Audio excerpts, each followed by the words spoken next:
Jadi saya ingin menunjukkan aspek praktisnya ya. Jadi kita harus meyakini Allah menentukan segala sesuatu sampai sekecil-kecilnya dan semua terjadi dengan kehendak Allah ya. Bagaimana Rasulullah SAW ketika beliau hijrah kemudian disertai oleh Abu Bakar As-Siddiq ya. Kemudian beliau sampai bersembunyi di Gua Thur ya, namanya Gua Thur ya. Kalau yang pernah umroh atau haji suka ada keliling ya, keliling mengenang begitu ya. Ternyata Gua Thur itu jauh di luhur ya. Padahal waktu itu yang ngirim ransumnya Asma binti Abu Bakar yang sedang hamil. Sampai bawa naik ke gunung orang wae di bus. Ngapain lah naik ke sana hanya untuk mengenang gitu, ningali we bungkul itu Gua Thur gitu kan. Nah kayak begitu. Nah dalam riwayat ketika Rasulullah SAW dan Abu Bakar sedang di gua itu, orang-orang kafir Quraisy itu lewat di depan gua, kaki-kaki mereka kelihatan, kata Abu Bakar As-Siddiq radhiyallahu anhu, kalau saja mereka nengok aja ke dalam itu udah kami langsung ketahuan gitu. Tapi karena takdir Allah, mereka tidak berpikir untuk melihat ya. Kemudian Abu Bakar As-Siddiq itu sampai kakinya itu menutup lubang karena di sana ada ular, menjaga agar Rasulullah SAW tidak kena ya. Tapi alhamdulillah jadi tidak kena racun ular tuh Abu Bakar tuh. Ya karena niatnya melindungi Rasulullah SAW. Nah tetapi dalam ayat ini kan disebutkan ila tansuruhu faqad nasarahullahu id akhrajahul ladina kafaru saniyasnaini idhuma fil ghari id yaqulu li sahibihi la tahzan innallaha ma'ana. Fa'anzalallahu sakinatahu alaihi wa ayyadahu bijunudil lam tarauha wa ja'ala kalimatal ladina kafaru as-sufla wa kalimatullahi hiyal ulya wallahu azizun hakim, yang artinya jika kamu tidak menolong Nabi Muhammad SAW, sesungguhnya Allah telah menolongnya, yaitu ketika orang-orang kafir Quraisy mengusirnya dari Mekah, sedang dia salah seorang dari dua orang ketika keduanya berada dalam gua. Ketika itu dia berkata kepada sahabatnya, la tahzan innallaha ma'ana. Janganlah engkau sedih, sesungguhnya Allah bersama kita ya. Maka Allah menurunkan ketenangan kepadanya dan membantu dengan tentara yang tidak terlihat yaitu para malaikat, dan dia menjadikan seruan orang-orang kafir itu rendah dan firman Allah itu yang tinggi. Allah Maha Perkasa, Maha Bijaksana. Jadi ada beberapa riwayat kenapa orang kafir itu enggak kepikiran melihat ke gua. Ada riwayat bahwa ada burung yang bertelur di depan pintu gua, jadi nggak mungkin ada penghuninya. Ada riwayat bahwa ada laba-laba yang membuat sarang di depan pintu gua. Tapi itu riwayat-riwayat saja ya. Tapi intinya itu Allah yang mengatur ya supaya mereka nggak bisa menemukan kan begitu. Kemudian ketika ibunda Nabi Ismail lari-lari dari Sofa ke Marwah segala macam, sebenarnya mata air Zam-Zam itu kan rembesan dari Sungai Merah ya, Laut Merah yang masuk ke dalam bumi, disaring oleh batu-batuan lalu keluar sehingga nggak habis-habis kan gitu. Ya itu sebenarnya suatu waktu itu akan keluar. Kenapa terjadinya pas waktu Nabi Ismail dibawa ke sana? Ya suatu waktu itu pasti keluar karena udah ada yang ngatur, yaitu Allah gitu. Bahkan kalau dalam ilmu modern, alam semesta kita ini terbentuk sejak Big Bang 13,7 miliar tahun yang lalu ya. Kemudian terbentuk bumi ini. Kenapa ada bintang-bintang? Karena unsur-unsur dari bintang itu yang nanti membentuk jadi tanah kita ya. Jadi besi, emas, perak itu dari pecahan bintang miliaran tahun yang lalu. Allah yang sudah menyiapkan bagi kita ya. Kemudian dalam pelajaran biologi juga bahwa ada makhluk-makhluk besar sebelum kita namanya dinosaurus.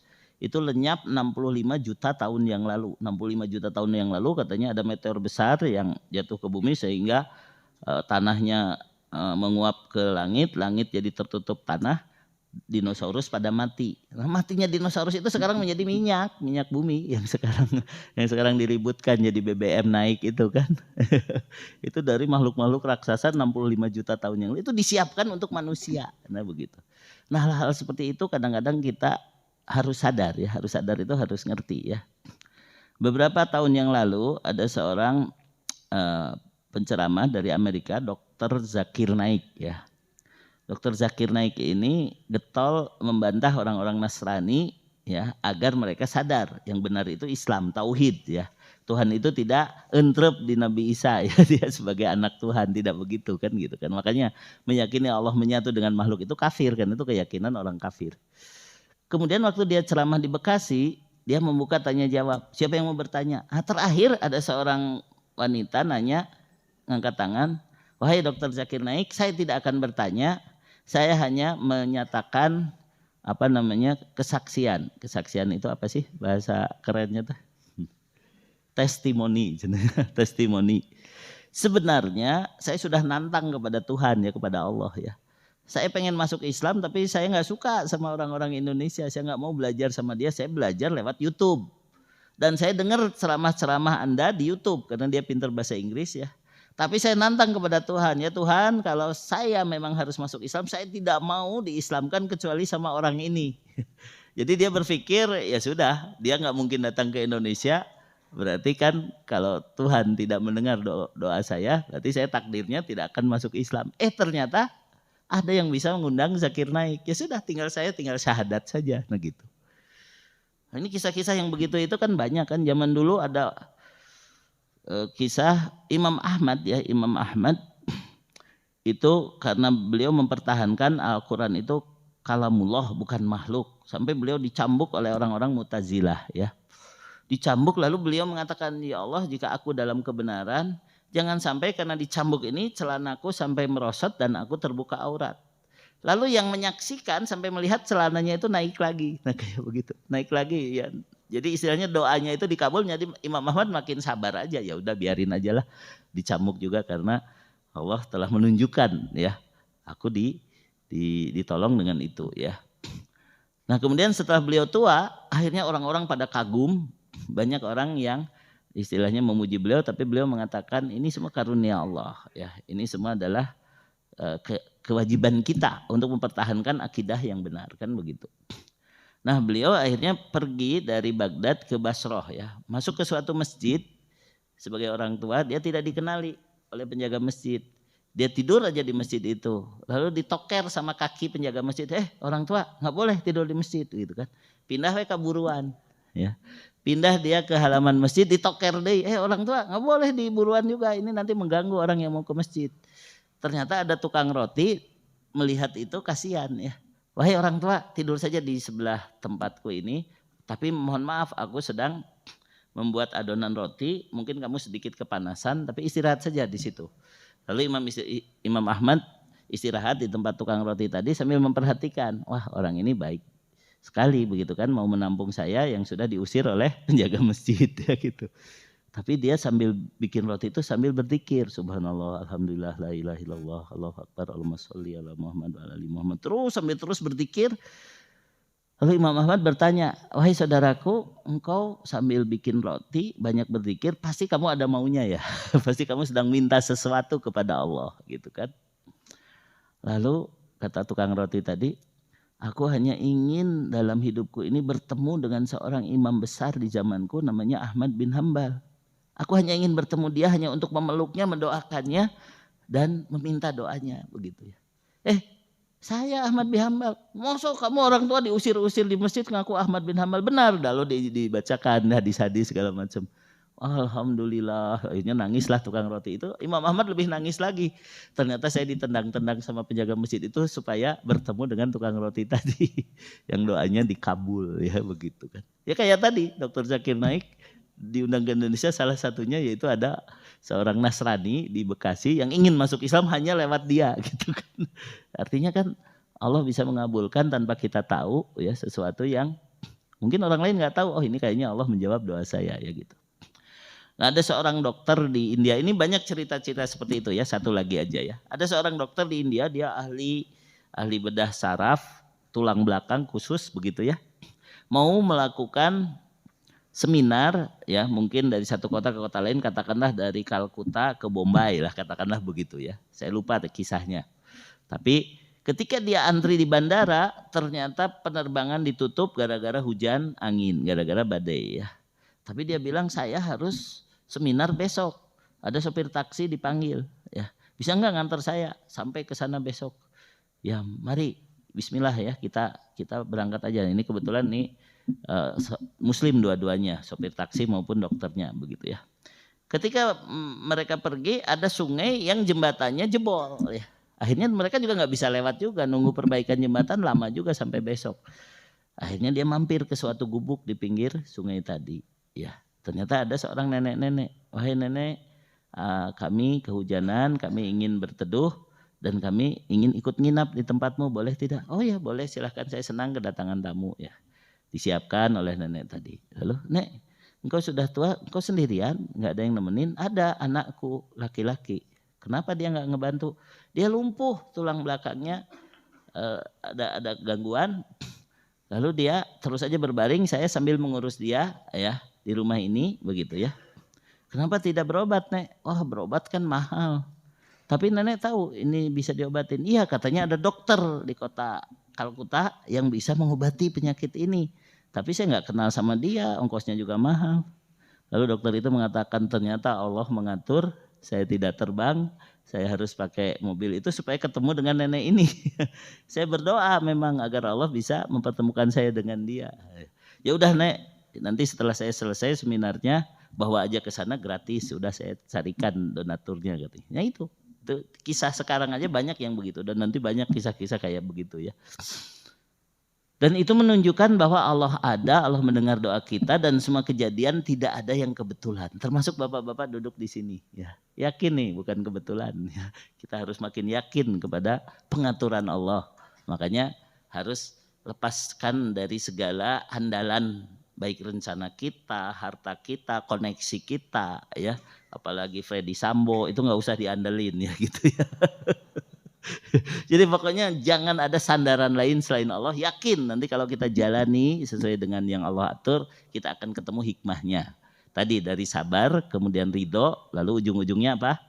Syukur ya begitu ya. Ya mudah-mudahan walaupun ini agak lama pelajaran tauhidnya, tapi nanti makin lama kita makin bulat lah. Iya karena budu, iya karena stain, hanya kepada Allah kita beribadah, tapi Allah juga akan menolong kita karena kita ingin beribadah kepadanya, sehingga jangan bersandar kepada yang lain. Hanya kepada Allah kita mohon pertolongan ya. Ya baik, kalau masih ada yang mau bertanya, sengaja agak siang supaya sedikit yang bertanya ya. Mangga silakan. Assalamualaikum warahmatullahi wabarakatuh. Waalaikumsalam warahmatullahi Tadi wabarakatuh. Bapak sampaikan bahwa 4 syarat sebagai seorang muslim Iya. adalah salah satunya adalah dakwah. Ya. Juga ada yang membasahkan supaya sampaikanlah walaupun hanya 1 ayat. Jadi Iya. sedemikian pentingnya dakwah. Pentingnya dakwah. Sampaikan walaupun kita hanya tahu 1 ayat. Ya. Nah yang menjadi masalahnya kepada siapa saja dan kapan saja kita harus memberi dakwah seperti itu. Jadi dakwah itu tidak terbatas hanya kepada non-muslim, hanya kepada orang kafir biar dia masuk Islam. Tapi kepada orang Islam yang belum melaksanakan ajaran Islam pun itu bagian dari dakwah. Ya misalnya ini dikasih konsumsi, ada orang minum dengan tangan kiri, maaf Pak pindahkan ke tangan kanan nih sebelum pada minum nih saya ingetin. Itu saja sudah dakwah gitu. Ya, atau misalnya kita menunjukkan berjamaah ke masjid ya, walaupun tidak langsung ngajak tapi ini waktunya sholat ya gitu kan. Nah itu saja sudah dakwah. Dakwah kadang-kadang dengan hal, dengan kelakuan itu lebih ampuh daripada hanya dengan omongan. Lisanul hal afsahu min lisanil maqal. Jadi bisa saja dakwah kepada luar Islam, bisa juga dakwah kepada sesama muslim. Ya, yang kurang rajin baca Al-Quran, ajak baca Al-Quran. Yang belum lancar, ajak untuk belajar tahsin. Nah kayak begitu, dakwah itu yang kecil-kecil pun dakwah ya. Hal-hal yang sederhana pun dakwah. Nah begitu ya, dakwah itu tidak terbatas. Bahkan kadang-kadang kita mengucapkan Assalamualaikum tanpa Om Swastiastu itu saja sudah dakwah. Kan bae pejabat nu lain campur aduk, saya mah muslim, saya mah gak akan nambah-nambah salamna eta we. Itu sudah dakwah itu. Sebab apa? Sebab kita nyontohin yang benar ya. Mereka mah ngaco gitu ya, salah. Assalamualaikum ditambah-tambah dengan yang lain. Berarti tidak ada baroah itu. Tidak ada berlepas diri dari kekafiran. Hati-hati Islamnya bisa coplok teteh. Kalau dia menganggap itu benar gitu ya. Ini kan saya selalu mengingatkan belum ada ustadz lain yang menyoroti masalah ini. Bahkan wakil presiden saja yang katanya kiai masih kikituan kan gitunya. Aneh gitu kan. Bisa coplok itu Islamnya karena tidak ada baroah. Tidak berlepas diri dari kekafiran, kemusyrikan dan para pelakunya. Jadi dakwah itu banyak aspeknya Pak. banyak aspeknya. Termasuk kita belajar, kita juga sedang berdakwah. Kita belajar tapi kita sedang berdakwah. Kenapa? Karena kita punya HP, kita buka YouTube-nya yang ceramah, bukan buka TikTok yang sedang joget kan gitu kan. Itu saja sedang dakwah kita gitu kan. Kita menggunakan apa yang kita punya di jalan Allah itu juga bagian dari dakwah ya. Nyontohan kabatur. Jadi banyak Pak aspek dakwah, jangan takut ya, begitu. Cukup? Alhamdulillah subhanaka. Oh iya, ibu-ibu ada satu orang katanya. Jadi ke belakang sok atuh. Kalau yang mau syuruk sudah bisa, tapi kalau sabar dikit juga masih boleh, tenang saja. Assalamualaikum Pak Ustadz. Waalaikumsalam warahmatullahi wabarakatuh. Iya. Mengenai kisah-kisah tadi yang dari neraka bisa ke surga Iya. gitu. Mohon maaf itu tuh kejadian manusia yang kapan ya? Soalnya dari zaman Nabi Adam sampai sekarang belum ada hisab. Iya, itu Nabi Muhammad menceritakan berdasarkan wahyu. Sebagaimana ketika Isra dan Mi'raj Rasulullah SAW diperlihatkan orang-orang di neraka. Jadi soal waktu di sisi Allah mah tidak ada masalah. Karena semua kejadian sudah selesai di sisi Allah mah. Jadi itu yang pasti terjadi walaupun belum terjadi, Allah mah tahu. Lalu Allah memperlihatkan kepada Rasulnya. Nah kayak begitu ya. Jadi nggak usah mempertanyakan. Bahkan dalam hadis sahih ya, di dalam silsilah hadis sahihah nomor 35 kalau tidak salah, disebutkan bahwa bidadari surga itu sudah ada sekarang di surga dan dia sudah tahu siapa calon suaminya. Makanya ketika ada seorang istri durhaka kepada suaminya sabar, tapi si bidadari surganya marah. Kamu sombong, nanti sebentar lagi dia juga didampingi olehku begitu kan. Nah kayak begitu, itu hadisnya sahih itu. Jadi selama itu diceritakan oleh Nabi, karena kita percaya bahwa beliau adalah utusan Allah, ya sudah, sami'na wa ata'na, itu sikap kita. Kejadiannya kapan? Kejadiannya belum terjadi pun Allah tahu dan itu pasti benar gitu. Nanti begitu, Rasulullah SAW mengatakan nanti ada seseorang dari umatku yang imannya hanya sebesar debu, dia menjadi manusia yang paling terakhir keluar dari neraka begitu. Hadisnya sahih riwayat Muslim ya. Nanti tinggal cari aja, searching di Google, manusia yang terakhir keluar dari neraka berdasarkan hadis Nabi, ada pasti. Kejadiannya walaupun nanti, tapi Allah Maha tahu. Itu yang harus kita yakini ya. Terima kasih Pak Ustadz. Ya silakan tadi Ibu satu lagi. Mungkin menyambung yang tadi Ustadz, ya. dengan yang tadi sebetulnya hampir sama. Hanya yang saya inginkan adalah yang saya tanyakan adalah ini tentang takdir. Ya. Tadi soalnya bahwa takdir itu seseorang itu akan masuk surga, seorang udah pasti gitu. Tadi kata Ustadz bahwa Allah itu udah tahu orang yang akan masuk surga. Iya betul. Bagaimana sikap kita sebagai umat gitu ya Ustadz ya? Apakah memang kita akan dituntun ke sana atau kayak gimana gitu ya? Itu aja Ustadz. Iya, jadi intinya kalau iman kita benar, Allah akan menuntun ya. Surat Yunus ayat ke-9 ya. Innalladzina amanu wa amilus solihati yahdihim rabbuhum biimanihim. Sesungguhnya orang-orang yang beriman dan beramal soleh, Allah akan membimbing dia ya dengan keimanannya, tajri min tahtihimul anhar fi jannatin naim, sampai masuk surga yang penuh kenikmatan, di bawahnya mengalir sungai-sungai. Itu surat Yunus ayat 9. Janji Allah, kalau iman kita benar, Allah akan menuntun kita. Makanya jangan hanya kelihatan baik, jangan hanya kelihatan ibadah, tapi hati kita yang harus yakin. Bahwa yakin kalau kita beriman, Allah tidak akan membiarkan kita celaka. Nah gitu. Allah Maha Adil, Maha Bijaksana. Jadi kita pasti dituntun asal kita beriman dan beramal soleh. Beriman tadi keyakinannya tepat, amal soleh artinya yang dituntut dari keimanan yaitu beribadah kepada Allah juga tepat ya. Jadi keyakinannya tepat, amalnya juga tepat, Allah akan membimbingnya sampai masuk surga. Itu janji Allah ya, surat ke-10 ayat ke-9. Nanti silakan direnungi ya Bu ya. Nah gitu. Jadi jangan sampai mengatakan kan takdir itu tidak ada yang tahu, percuma saya ngaji kalau saya ditakdirkan masuk neraka. Berarti kan menganggap Allah tidak adil. Udah ngaji man, tenang aja, udah ngaji, jangan sampai kita ragu begitu kan. Kita minta kepada Allah tetap bertemu dengan orang-orang soleh. Jangan sampai hati kita dipalingkan. Karena ada beberapa orang kan sekarang lagi di HP mah artis yang dari Islam ke kafir, dari kafir Islam, itu seolah-olah itu setiap hari itu diinikan. Itu berarti menganggap urusan agama mereka main-main ya. Yang memposting-posting itu orang-orang pecinta dunia ya. Ada artis yang misalnya dulu pernah berkerudung lalu pergi ke Jepang, dibuka kerudungnya orang Jepang juga tanpa berislam dia juga maju. Nah kita hanya melihatnya urusan dunia begitu ya. Makanya kita juga harus hati-hati. Walaupun kita sudah dibimbing, tetap harus ada rasa takut tadi ya. Maka harus ada cinta, takut dan harap. Rasa takut kalau kita nggak bisa kumpul lagi di masjid kayak gini, belum tentu kita terjaga. Siapa tahu suatu saat kita mungkin pindah ke Eropa atau tadi ke Jepang atau kemana, nggak ketemu lagi komunitas Islam lalu tertarik dengan ajaran mereka, bisa kafir. Ada seseorang yang jilbabnya lebar di sini lalu disekolahkan ke Belanda, pulang dari Belanda rambutnya dicat, kemudian macam-macam ya. Yang murtad juga banyak begitu kan. Kalau tidak dijaga oleh Allah, makanya kalau kita ingin dibimbing, maka kita harus punya deal.